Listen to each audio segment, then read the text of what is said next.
Mga kapuso, doble ingat po at laging maging alerto dahil sa Alabang, Muntinlupa, isang mag-anak ang nabiktima ng hininalang sa lisigang. Si Cedric Castillo, naka-alerto, 24.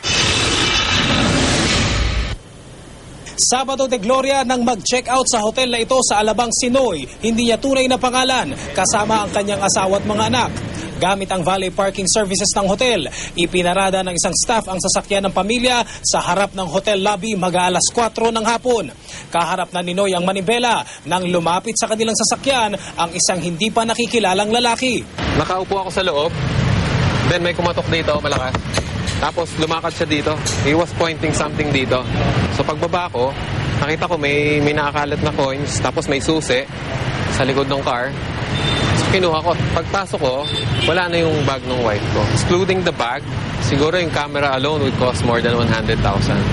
Sa CCTV footage na ipinapanood ng management sa biktima, kitang-kita raw ni Noy kung paano siya nasa lisihan nang hindi bababa sa 5 tao. Yung nag-knock sa akin, before he did that, naglagay siya ng props niya dyan, ng mga coins.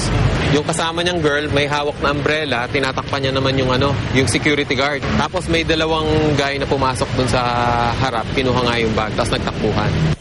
Naplakahan naman ang isang kulay maroon na SUV na umano'y nagsilbing getaway vehicle ng mga sospek. Tumangging magbigay ng pahayag sa GMA News ang pamunuan ng naturang hotel, pero giit ng biktima. I would say na liable ang hotel. The fact na pinark yun nung staff nila dun sa area na yun, within their premises, in front of the main entrance of the hotel, safe yun. Inireport na ng biktima sa Muntinlupa Police ang pagnanakaw na naganap. Mabilis talaga dahil kumbaga, puro mga professional na yung mga yan Alam na alam yung bawat galaw. Ang mahalaga, laging nakalak yung pinto ng sasakyan, bintana, para hindi sila mabiktima. Cedric Castillo, naka-alerto, 24.